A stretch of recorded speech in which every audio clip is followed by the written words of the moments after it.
Hey everyone, Jeremy here. I'm taking the reins with my co-host Joe, and we're coming off a three-game sweep of the San Diego Padres. And Joe, people are telling me that's what's in. What are your thoughts? It's still a good meme, right? Like it's one of those memes that I just don't get tired of. And I feel like just as much as like the Giants have the Phillies number, it feels like the Phillies have the Padres number. Oh yeah, I love the meme. I abused my mod powers yesterday. If you never noticed in the post-game thread, I pinned the top comment. That's what's in with a bunch of goose emojis. There you go. I mean, it's not even abuse; it's just funny. Oh yeah, I know, but just like I can do this. Yeah, so let's start with game one. So it was Monday. We won 3-0. Padres only got 5 hits, and I don't remember if I said it a lot on the podcast, but I definitely remember I've been telling you that this Padres lineup made no sense to me how they were winning so much, and it is very nice to feel what's the word? Come Vindicted. Jesus, yeah, yeah. And it's just nice to see that they can't hit. The numbers don't lie.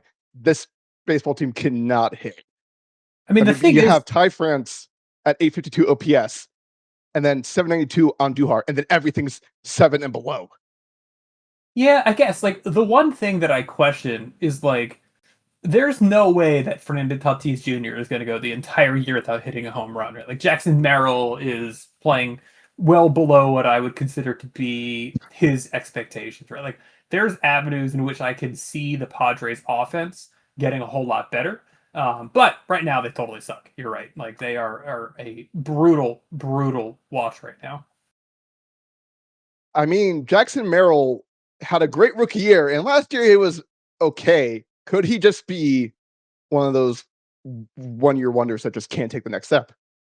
He might be. That's a good point. Defensively, he's so fun to watch in center field that you think that he might have a chance to turn that around. But yeah, no, that's a completely fair point at this point. Yeah, but on the Phillies side, we had a decent offensive game. Schwarber homered for his 21st, and then Marsh had a big 2-run homer in the 7th, which thank God, because if the Padres ever took the lead in the series, we would be screwed against their bullpen. So we didn't have to face Mr. Miller at all, which is just amazing. Good, But good it's nice to stuff. see Marsh breaking out a little bit after he was slumping pretty hard.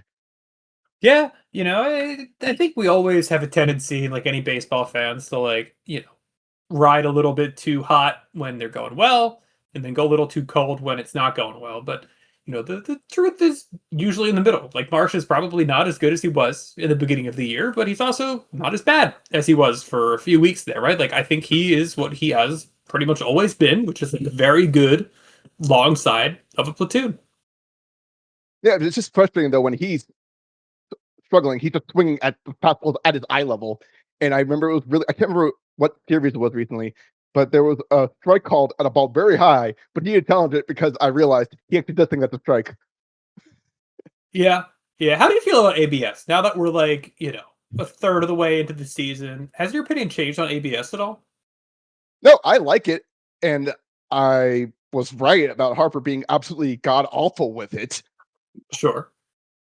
It is Yeah. pathetic. I mean, we'll get into the game later, but yesterday we were up. What did we win by yesterday? 3-0 again. Yeah, Think so. Yeah. and we have one challenge left. There's no one on. Like 2 out in the top of the ninth. Any challenges, and you lost. It's just why wouldn't you save that for the bottom of the inning? Yeah. I mean, I don't know. I see what you're saying, but I don't want you to ever be in a spot where like you're carrying challenges over because you can't challenge them over into the next game. So like, I'm No, okay I using know, them but Alvarado's coming to close because Duran wasn't available because he pitched 3 of the past 4 days. for the last 5 days, even for Duran. Oh, yeah, for the last 5 days. Exactly. Yeah. So when you have a guy who could pitch really wild, you want to make sure you can get those strikes that are borderline that the umpires miss. Sure. Yeah, no, I think that in that case, like it's probably more important to like have that challenge available for you defensively. But who are the guys that like are good and bad at challenging, right? Like Harper, he's not good. Schwarber is good. JT is good, and JT needs to challenge a lot more, especially defensively. There was like back to back with Sanchez that was just like, what are you doing? Yeah, no, he's got to get on it.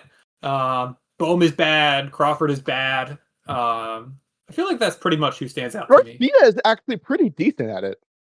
Garcia is pretty good. Garcia, I thought would be really bad, but like it doesn't stand out as being atrocious. So that's better than expectation.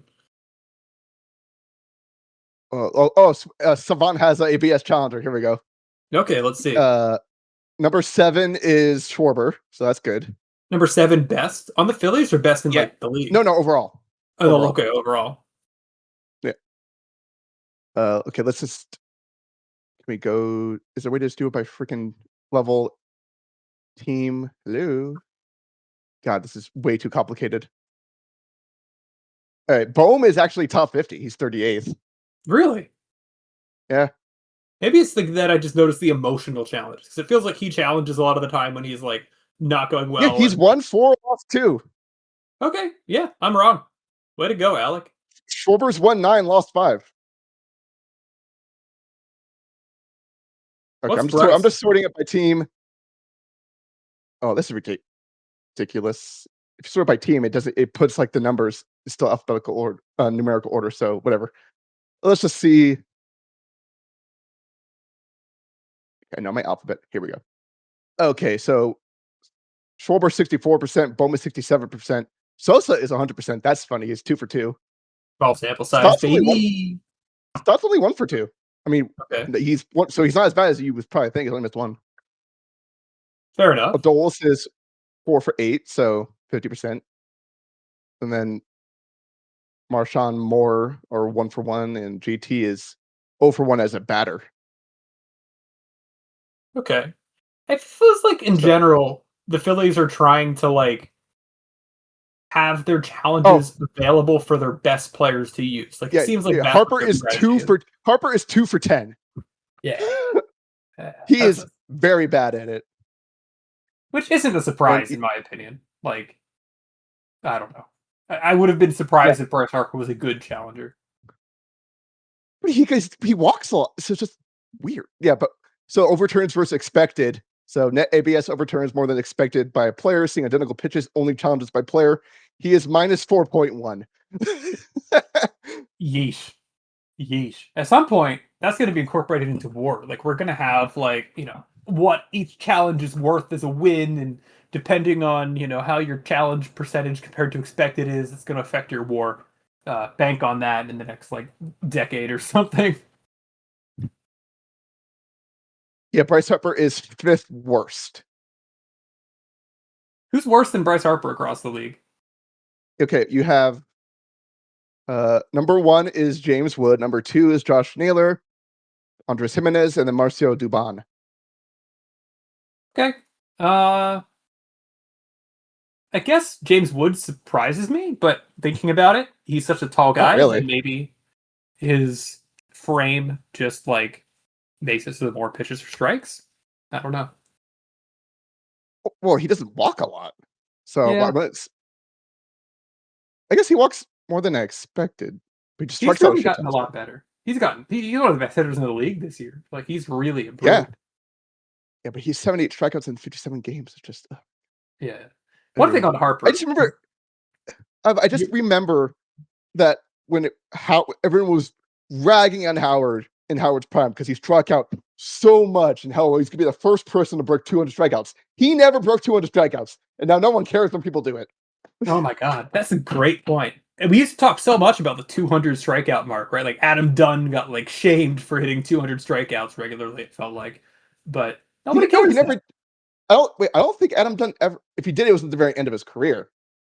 I feel like Adam Dunn got there. No, he did it once in 2012. He might have been the first one. Okay, that might be what I'm remembering then. Yeah. But Howard did back-to-back 199. I remember that. But one thing about Harper that is funny to me is remember how we talked about how his goal was to walk so much more this year, and he wanted 200 walks, and he's actually on pace to walk less this year than he has in other years. It's just objectively funny. Really? He has 31 walks and he walked 70 last year. He's already halfway through the year. I'm pretty sure his pace is slightly lower than at least maybe compared to like his peak as a Philly. Like he's not going to walk as much as like peak Harper walked. Maybe that's I mean, where his peak was only once 100. he's definitely not on pace for 100. He's below that pace. I know, but he averaged it. Oh, come. Yeah. I mean, realistically, he's besides like two outliers years, 124, 130. He's been around 80, 60 to 80. Yeah, he He's walks never enough. been yeah, He but he's walks. never been like a walk machine, Sure. like consistently. When you think of guys that walk, they walk throughout their entire year. It's just randomly a couple times in their career. Yeah. Yeah. No, that's fair. I think it's more of an outlier that he has 4 of at least 100, but then like 5 under 80. Like so many under 80. It's just weird. Yeah. We're kind of getting unhinged here, but that is okay. I always Yeah. support being unhinged. But it's funny how Okay, but like anyway, 4 years ago, a 300, 400, 500 hitter, 900 OPS, like that was considered like your standard of like a really, really good hitter. But like batting averages have dropped so rapidly around the league that like yeah. I would bet there's hardly any 300, 400, 500 guys across the league. Like maybe Yeah, a couple. at the end of the year, I would definitely agree with that. But there's there's a few right now. Before we stat cast, I don't want that. MLB. Get your stats together. Hitting. Let's go batting average. Otto Lopez. There's okay. So there are 14 batting 300 and above. Okay. How many of those guys also have 500 slugging percentages?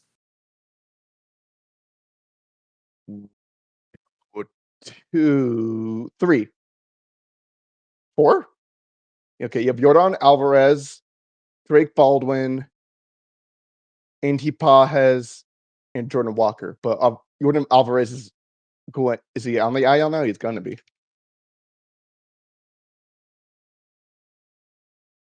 And then you'd have to look into like what do those guys have 400 OBPs as well. It's just weird because No, that used to no, be he homered again. So yeah, he's not. Yeah, because it used to be like a pretty common bench point to get to like 300, 400, 500 was like your really, really good hitter. And now it's like yeah. your most elite of the elite hitters, which I guess Andy Pages is now. Yeah, he could be a 1 year wonder out by his approach. Well, he was still like he last year the bones were there, right? Like he was a good defensive center fielder with like really plus power. So like from that perspective, it kind of makes sense to me what we're seeing him do this year, right? He's just Yeah, but swinging he and doesn't missing. walk, so that can be easily exploited when they can go after him a bit more. That's my Sure, opinion. we'll be seeing Andy Pages very soon tomorrow. Yeah, But yeah. Back to the Padres series. Okay, so that was game one, and then game two. Well, game one, Luzardo powered through 6 innings. I can't believe they sent him out for 6. I thought that was a terrible idea, but it worked out. And then the bullpen locked it down, which was nice to see. And then game two was a little bit of a more of a nail biter. The Phillies quickly took a 4-0 lead in the first 3 innings after, on a bunch of home runs. You had Bryce Harper in the first, JT in the second, and then you had Trey Turner in the third, and then you had a base hit by Marsh to bring the runner in. something like that. Oh, Bohm. No, that's right. Bohm bought Marsh. He brought Harper in. I forgot what happened. I guess Marsh moved him over. Yeah, Marsh moved Harper over, and then Bohm. Yeah, yeah. Nola pitched. I mean, comparatively this year, he pitched studly. 6 innings, 3 hits, 2 runs, no walks, 5 strikeouts. Is it because he remembered playing Austin Nola there and he had to tap into whatever he had that made him throw 96 against Austin Nola regularly? No, like the one fastball he threw to Machado was just a meatball, and it was hammered. Yeah, yeah, yeah. I mean, it was nice to see it from Marinola. Like, I love Arinola, as I think everybody knows. But like, I don't know. This didn't do a lot to convince me that he was not cooked because as we kind of talked about at the No, beginning of this, that Padres offense is yeah, not great. bad. Yeah, it's pretty bad. pretty bad, but you can't complain about 6 innings and 3 runs or less because that's technically a quality start. So, Hey, who knows how many of those but we're going to get out of him? So enjoy them while you can get them.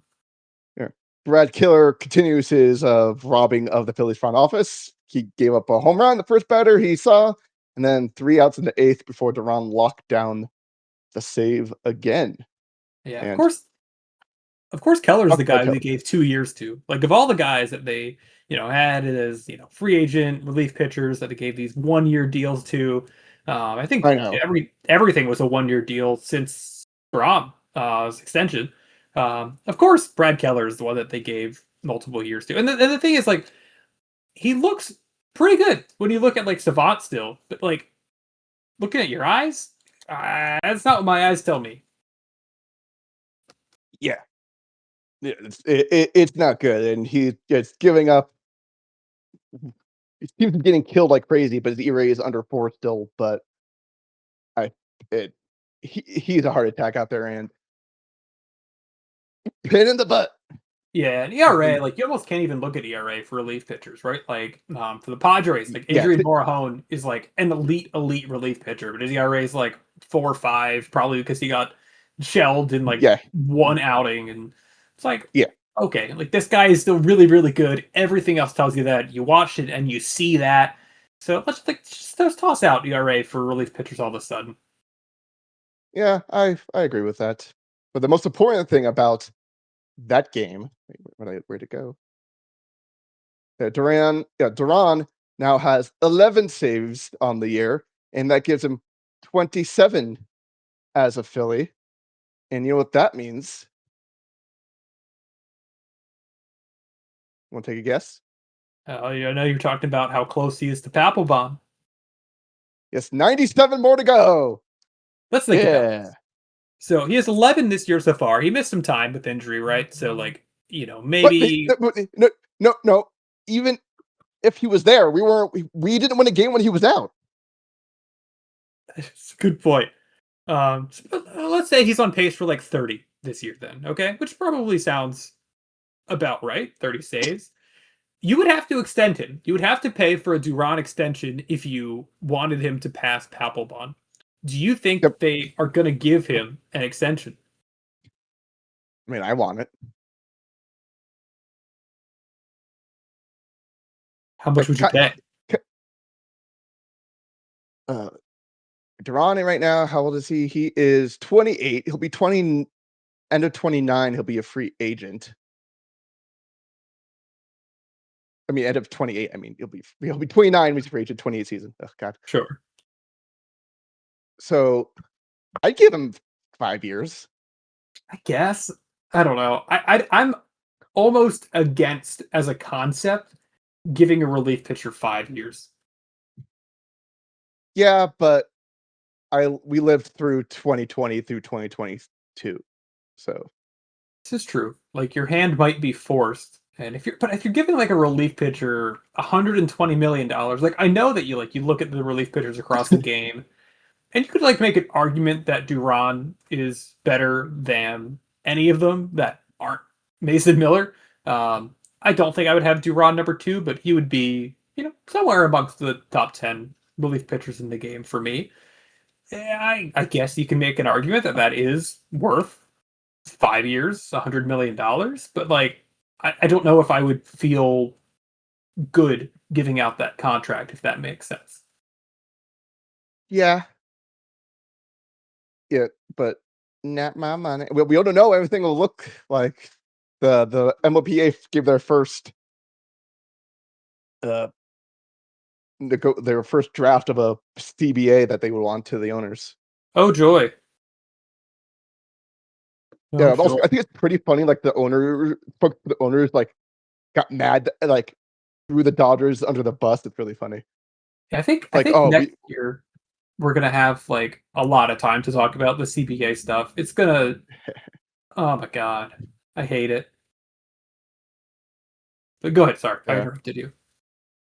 yeah. But I mean, we could if we want to. Well, let's talk about the rest of the series, then we could talk about this what the CBA proposal was.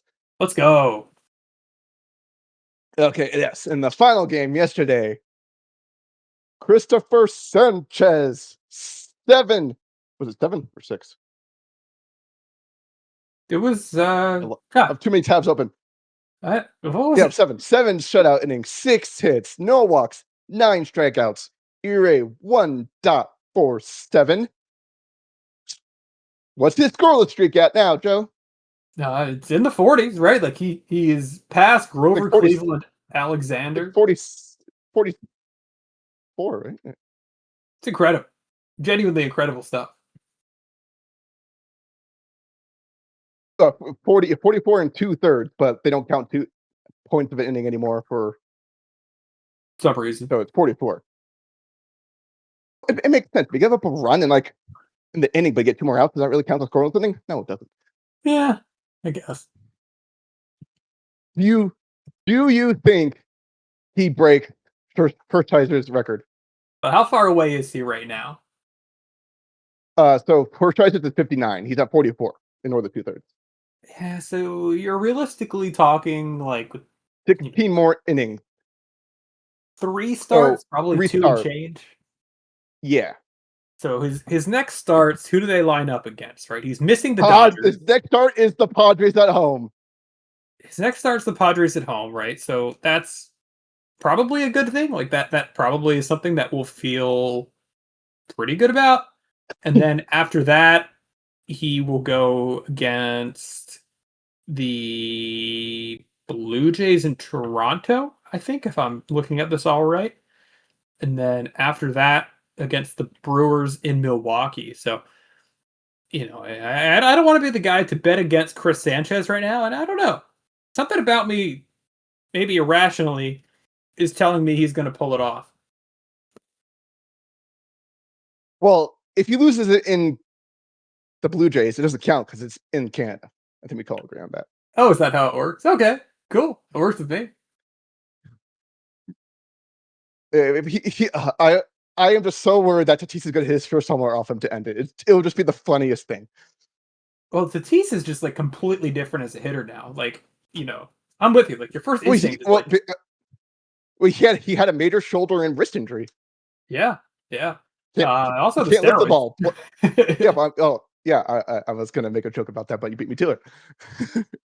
Make your joke. Go ahead. He doesn't have ringworm anymore either. This is true. This is true. Everybody knows that ringworm is like an essential for any kind of hitter. Is he just like a slap hitter now? Like he's still good, right? Like he was actually just slapping the ball all over the place against the Phillies. Oh man, Sanchez's start is on Star Wars night too. Okay. Everyone get your bobbleheads. I have a feeling he's going to do it for some reason. I don't know why I have a feeling he's going to do it, but I have a feeling he's going to do it. He could easily give up a dink shot home run to anyone. It's probably not smart to bet for it, right? Like, if we're being objective about it. He went all of May without giving up a run. Yeah.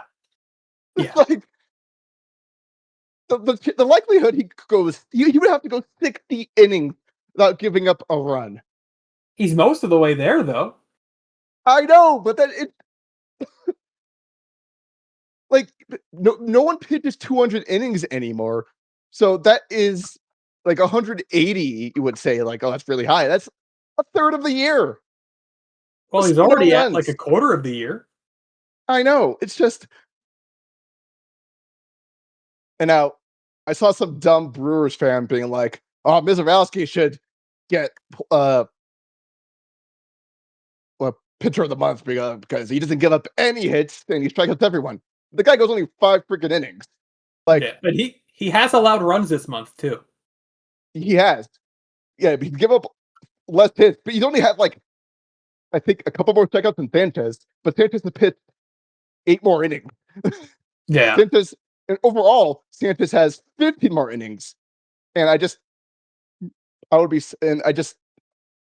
hope voters this year, assuming Sanchez doesn't blow up randomly in this second half or get injured, knock on wood, that yes, if he pitches way more innings, give him it. Right now, he's in the lead, right? Like I think pretty objectively in the lead right now. Yeah, ERA is one. His ERA is double, not double, but two at least 2 point no 1.8 higher than Mizorowski's is. He's Yeah, pitched 15 more innings. He's given up the same amount of runs in those 15 more innings. yeah, yeah. I mean, it's a pretty incredible year. How do you think Zach Wheeler would feel if like Zach Wheeler continues to be as great as he has been this year, but like he loses the Cy Young to his Oh, he teammate wouldn't care. Christopher Sanchez? He I know he wouldn't wouldn't care. care, but like a little part of him would have to be like, "Damn, like this should have been me." No, he should have won it in 2021. Yeah, he should have. I He don't know should have. anyone that defends Burns winning anymore. Yeah, I mean, year by year, slowly you're kind of getting like the more analytically forward people that are the ones that are making these votes, right? And That's I the mean, yeah, at the that's why time, how Burns won. It just well, I think Sanchez was the analytic guy to point because, like, yes, Burns maybe was like slightly better on a rate basis, but I think the analytically adept opinion was that Sanchez got I mean Wheeler. so many more outs than Corbin Burns, and like the inherent You mean value Wheeler. of You getting keep saying those outs. Sanchez. What? You I keep keep saying saying Sanchez. You Sanchez. mean Wheeler. I mean Wheeler. You're right. Yes, the inherent value of those outs that Wheeler was providing you can't really be measured compared to what Burns did not accomplish. Like I heard analytics people, foolish baseball, those types, make the argument at the time, and it's something that I'm in agreement with. I'm obviously biased, but I'm in agreement Yeah, with. Wheeler faced almost 200 more batters. Yes, yes, Yeah, yeah. It's just yeah. Wheeler was robbed. Come he at me. was, he was. Because like I think of like Wheeler like didn't he like one bad start like and they could have shut him down if they wanted to. Um, think so. Yeah, So no, right. 2021.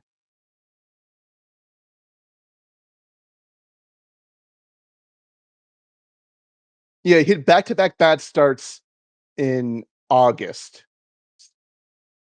He gave up 6 and 2/3, and then he gave up 5 earned in 8 innings.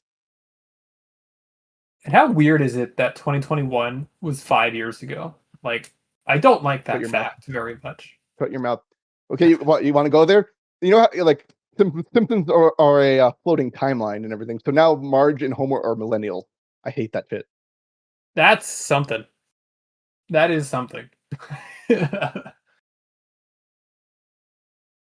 Yeah, you a millennial? You're a millennial, right? yeah. I'm a millennial. Ah, a proud Gen Zer. Yeah, but you're like borderline. Yeah, I was born in 2000. Yeah, couple years off. Yeah. I identify more Yeah, with the millennials though, right? Like I don't know. The Gen Z's, TikTok, millennials are, Vine. I'm Pokemon over Fortnite. All these yeah, like millennial things I'm in more agreement with than I am the Gen Zers.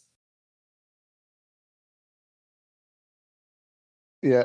And then okay, so but on the offensive side of that, we talked about Sanchez's performance and everything. Oh, well, first of all, so I did you go back and watch everything? I listened to everything on radio because I was working, but did you go back and like watch Crawford's catch? I mean, that was incredible. I watched that live. That one. I was kind of sitting and I was working and watching the game in the background, but I happened to be like locked in at the time. It's hard to tell. Like he makes catches look really impressive because once he has a beat, he's so good. I need to watch like some kind of angle that can show better what his read of the ball was and his jump on the ball. But once he tracks a ball and he knows where he's going, I mean, he's elite. Yeah. So I have faith he can put together, and I didn't realize he was in a big slump, like over 20 something. So Who he broke cares? that, which is nice. Yeah, Yeah, it's just yeah. I do have a And then fun stat that this is actually kind of reminding me of because I don't know. Maybe you could say this is like an optimistic stat. But when you combine the WAR, and this was as of I think before the game yesterday. But when you combine the WAR that you got from Trey Turner, Aaron Nola, Justin Crawford, and Adolis Garcia, um, as of before the game, actually before the game on Tuesday, they combined for negative zero point 0.6 WAR, and this is Turner, Nola, Crawford, and Garcia.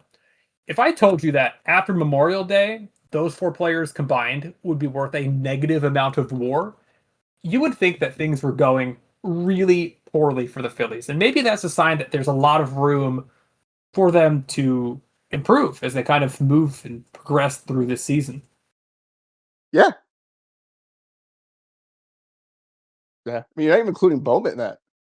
Yeah, I mean, I could include Bowman in that too. You're right. If you rank Well, those yeah. five guys, so Turner, Nola, Crawford, Garcia, Bohm, like who are you most optimistic about the rest of the season? Turner. I think I'd say Turner too. I think Turner definitely has the most upside. He hit 2 bombs in Petco. Yeah, I mean Petco Park. Everyone forgets Trey Turner was drafted as a Padre. In Yeah. kind So of, you used to not be able to trade prospects until a year after they had signed, after being drafted or signed, and they changed that rule because they drafted him, but then immediately traded him as a player to be for named later. well, they knew it was him, Yes, but but he was technically yeah, a player to be named later. it was the Will Myers trade. Yes, yeah, that was a crazy offseason. Not everybody's going to remember that, or be old enough to remember that, but that was a crazy offseason back in the day. Yeah. Yeah, that was like Preller's like first year, right? Right? Yeah, it was. But so back to those five guys. Here's my ranking of who I'm like most to least optimistic about. We're in agreement. Turner's number one. Number two, I think I'm going Garcia because then you like dive in a little bit. There's improvement in the sense that he is being more selective. He's walking more. He's chasing less. All of this kind of stuff. He just kind of has lost some power, even though the peripherals are still there. I think he just needs to tune It's things. also extremely unlucky. I see that they think, oh, like hard hit line drive at the outfitter, everything's like 100 miles an hour. Right, exactly. Like I think that there's a pretty clear way that you can look at things and say, yeah, this guy is going to be better. And then after that, I'm not particularly optimistic for 2026 only about these other three guys. I guess Bohm I would put in third because, I think the way that we've seen Bohm, ever since really the April turn to May, it's more similar to who he is. He's not a world beater, but he is a serviceable third baseman. And then I think Crawford and Nola, I'm like both very much selling for 2026 at this point. Yeah. Uh, eh, Maybe Nola can fix his mechanics on his fastball so it's not if we can get it down and not make a flop. This is true. Maybe he can. Maybe he can.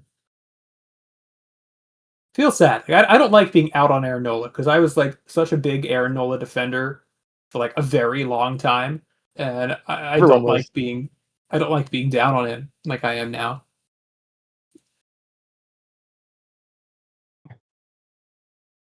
Yeah, but yeah. All right. So that was the Padres series. They swept.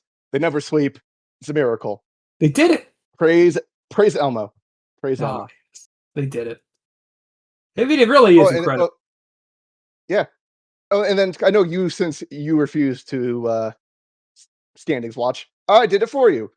Okay. So currently we're now 29 and 27, and we are 2 in the loss column, but 1 game back of the Cardinals for the third wild spot, and but didn't just 1 normally back of the Cubs. Which, by the way, it's hilarious. They finally won, but they had a 10-game losing streak, so they're barely better than us. Yeah, they were They're like 1 game last ahead place of us. in the Central. Even though I do not standings watch at this point in the year, I think I saw somewhere that they were last Yeah, in they're the like NL Central. they're well, yeah, they're not last because they beat the Reds yesterday. But I mean, the Central is all above 500, so it's less of a ha ha ha, you're last place now. Yeah. because they Yeah. had 2 10-game winning streaks and 1 10-game losing streak. So if they went 5-5, no one would give a shit. True. This is a It's good just point. funny. Yeah, it's just funny how the flow went. Yeah. But yeah, so they're 1 game out of the third wild card spot, which end of end of May. But I told you the 1 game out end of May. We're like, okay. Yeah. And And then for the most part, they've like kind of held up in this like tough stretch, right? Like there's obviously more to go and all that kind of stuff, but sweeping the Padres yeah, we lost does a back to back lot. series. Yeah, we lost back to back series, and we're somehow better off than we were than when we lost those 2 series. It makes no sense. Yeah. Yeah. Well, that's what sweeps do for you, right? If you don't get swept, but Well, you do a yeah, sweep every it now helps and that then. well, it helps that the Cardinals have been on a massive 4 game lose streak, and the Padres are on a 4 game lose streak now, thanks to us. This is true. So This is true. we are only now 3 games back of in the loss of the number 1 seed, and their Diamondbacks and Padres are both tied. And of course, so we only need to win 1 more to win the season series against the Padres. That's what I like to see. I mean, that could be a big deal when it comes to, you know, tiebreakers at the end of the year. Um, And we haven't have we played the Diamondbacks yet? we have not played the Diamond, but no, we did play the Diamondbacks. They came here, and I think we lost two of three Probably, to yeah, probably. because apparently the Phillies are a better road team now than they are at home. Yes. Yeah, we lost 2 of yeah. Yeah, that was the yeah. That was it's but yeah, we lost every game by like 1 run, the 2 games by 1 run. Yeah, yeah. I mean, loss is a loss. It's going to hurt you with the tiebreakers. I miss game 163 so badly. It was so Me much too. fun. So much fun. Oh yeah, that was the yeah, one of the games when we get scored 4 in the first and then the sort of gave up 5 in the fifth and then we did nothing. Oh, That was good stuff. Good stuff. yeah, so we're in this. I mean, the Braves just they only lose when we lose now, and so we never catch them. So I really doubt it would be hilarious if we could catch them for the division, but I don't think it's going to happen. Wake me up at the All Star break. That's when I'll start checking division standings for real. Yeah, fair. So now let's go into the MLBPA's first proposal in the CBA negotiations. Oh joy! So did you see it at all? Very, very, very briefly. Why don't you take us through kind of the highlights? Yes. Okay. I'm just reading ESPN's article. Yeah. So the CBA expires December 1st. So there's no CBA in place. Then there will be a lockout because the owners learned the players will strike. Yes. Okay. So each team would be guaranteed. So they want to consider increasing revenue sharing to lower revenue teams with the current financial structure by escalating the sharing of local television revenue while lowering the sharing of stadium related revenue to incentivize teams whose success leads to large attendance. That makes more sense. I like that. Teams would share the first 50 million in local television revenue and 2/3 of that every dollar beyond that, then split it evenly under the union's plan. So that makes sense a lot because you have bullshit like the Dodgers they have a shit ton of money coming in from TV, but since they were in bankruptcy because of McCourt before they were sold, they don't have to pay anything really on it. Weird. It's Labor stuff, you lose me a little bit. Not you specifically, but like it's just over my head, right? Like it's not at yeah, all the stuff that I know. Um, but yeah, the Dodgers thing was something. yeah, all right, but basics. Okay, so this goes like to the big things. Okay, so they want to raise the luxury tax to 50 million in 2027. That'd be 300 million, and then by 2031 they want it to be 360. So which each surcharge level widening from 20 million to 10%, and then they want to allow players who are at least 30 years old to reach free agency after 5 years of service time. Clubs could keep those players for a 6 year if they offer them the average of the top 125 salaries. So basically, players can then accept or decline and go to arbitration. So basically, restricted free agency, which I'm all for. So this makes more. Yeah, the players are 30. But only for They that come up. sixth year for players over 30, which makes like I don't know. That's the one thing that to It's me better than it is now.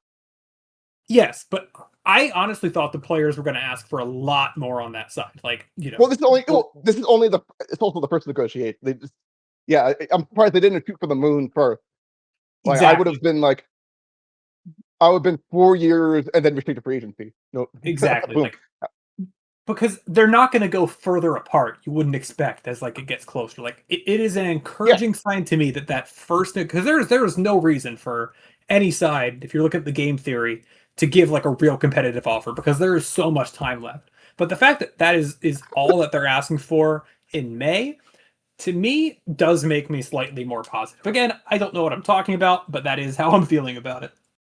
yeah, and then next thing they want to raise the minimum salary from 780,000 to 1.5 million in 2027, 1.65 2028, and by 2031 be 2.2 million.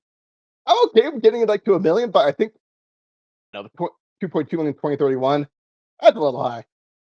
I mean, yeah, I don't think the owners are going to go for that because the cheap teams can have $50 million payrolls by paying half their team the league minimum, right? So Yeah, I don't know.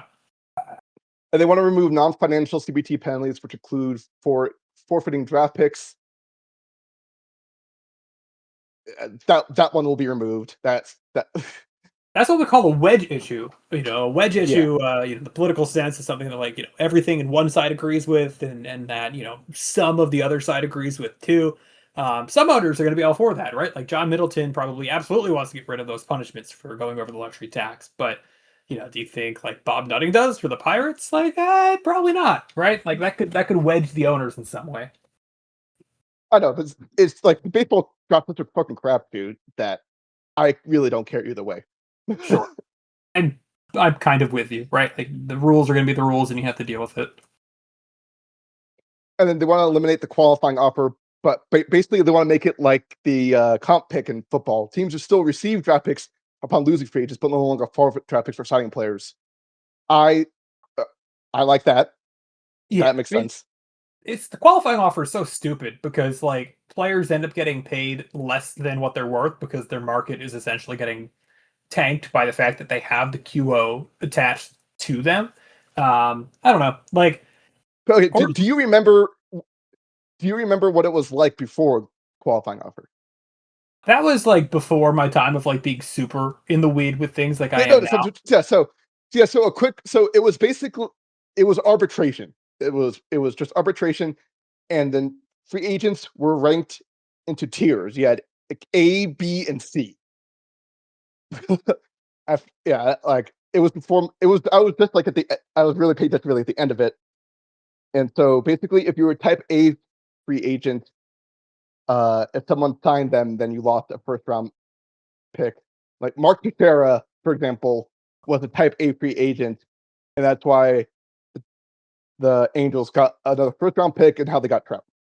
Well, and the other thing I know with this is that Papelbon was like a Class A free agent, and he was signed like a couple of days before that whole Yes, system went yeah, away. it was the most hilarious Phillies thing. Yes, I forgot about that. Yes, he was Class A free agent, and all we had to fucking do was wait a couple days. But no, like Amara, what the hell were you doing? And Amaro just threw away a first round pick for no reason. It's so funny. But So funny. I, but it, yeah, but it's funny. But the way the team was drafting, then I don't think we would have hit on anyone. Probably not. That's a good point. And then they want to guarantee. So this one makes okay. They want to enlarge the pre-arbitration bonus pool. Yeah, fine, whatever. I don't. That's expand the Sure. prospect promotion incentive. They want for so yeah, they want to give like if you finish second and third, they want like basically top five finishes. That makes sense. Yeah. I'm sure that people are Yeah, going to dissect what all of this means in a way much better than I can. And, we'll learn more. Maybe our opinions will change over time as well. But this yeah, all and then sounds reasonable. yeah, and they want to get rid of the loophole that they caused in the last CBA. So it used to be if you were arbitration, it didn't matter if you didn't go to trial or not, but it wasn't guaranteed until the season started. But then they changed it is if only if you went to trial, then it wasn't guaranteed by the season started, and that happened with so you have teams getting rid of guys at the end of spring training just because they don't want to pay them. And so now they just Okay. want to get if you go through arbitration, it's guaranteed. So basically, get rid of the whole non-guaranteed salary, which I agree. It's Sure. outdated. Outdated. Yeah. It's fine with me. They want to increase the Super Two qualification from top 22 to top 44. Oh, Wow. Super 2 was cool because it was like, 22% get the Super 2 qualification. Uh I don't know. I don't know. I just kind of like that little amusing actuality about it. Yeah.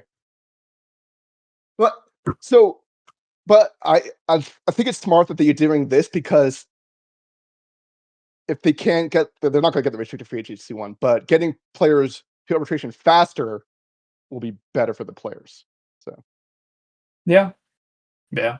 and the whole idea is to stop holding back players up. So it won't matter. Uh, and a one-time upward adjustment of 20% for all prior arbitration player comparisons. Okay, that makes sense. That's going to be a tough one, I think, to get the owners to agree to, because that's going to really add up over time. Sense like, oh, we like with this salary, this arbitration salary is based on this guy from 10 years ago. Right. Like, Right. But that's the way that these teams save money, and I don't know. Like, I know, but it was like a big deal. Of like, how much did Ryan Howard get? It was like 10 million. It's like, oh my god, that was yeah. arbitration 10 million. Oh my god.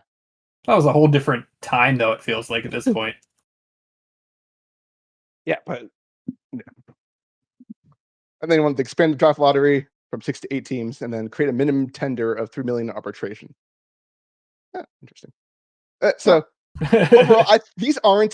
overall, these aren't insane demands. Yeah, we're going to be talking so much about this over the next year that Well, up until the next, we have. Uh, I can do math. Yeah, we have 6 months and 3 days. yeah. So yeah, I'm going to enjoy not having to talk about this every podcast for now. And eventually we will. So Yeah, but I think it's smart the way they're doing this. The way sports news in general just get so freaking sensationalized. Start coming out with a not outlandish proposal so that the media can't just the owners can't just do smear campaigns. I think it's very smart. to win the the PR vote, the yeah, the people PR. over the middle. Yeah. Yeah, they didn't ask for a cap, but I think it's not in here. But they did ask basically a penalty if you're not high enough to. So I think it's fair. Yeah. Fair. Yeah, competitive integrity tax. Yeah, so it's like the opposite of the credit balance tax. I don't see a problem with that. The owners So it's will. not. I highly doubt that's going to happen. I know, but there's no cap, and there's no. I mean, no. It's basically a cap without a cap. Yeah, they're so close to a cap. Why the players are like Yeah. I don't know. three I don't. $300 million cap for each team. Who would complain? There's going to be people that like I don't know. I just my eyes glaze over at a certain point. Yeah. So who do we have coming up You got against the anything Dodgers? else? What do the pitching matchups look like for this Dodgers series? Well, I think we avoided Otani. We Does, do. do I the do Dodgers play? remember hearing that. Do the Dodgers play today? They do not. So yeah. So we won't face Otani. That's good. What do these matchups look like, man? Yeah. Yeah. The MLB site sucks. Okay, we have Wheeler versus Robleski. I don't know who that is. He's pretty good. He's like the one lefty the Dodgers have in their rotation, Robleski. I don't know. You always kind of get a little sauce to put the lefties against the Phillies, and he's a decent one. Yeah. So for Yeah. whatever that's So yeah, that's an Apple TV tomorrow. And oh yeah, so it's TBD versus Sasaki. I think their plan is to separate Painter and Nola. which makes sense to save the bullpen, right? So Yeah. Yeah, so it's TBD, then on Sunday it's first Yamamoto. And then we have Monday off, which it's so weird how we get so many days off in a row here and then yeah. So all we know is Wheeler tomorrow. Hey, I'm gonna choose to believe that the Phillies are gonna have a fighting shot. I think they're gonna be very motivated after what happened last year to end the season in Los Angeles. And I'm gonna choose to be optimistic, maybe against my better judgment. Eh, they can't disappoint you if they haven't lost yet. This is true. This is true. Well, you have anything else to say? Not really. Do you? No. So thank you everyone for joining the Jeremy leading edition of Inside Our Phillies. We will be back hopefully after a series win of the Dodgers. Until then, go Elmo. We will talk to you all very soon.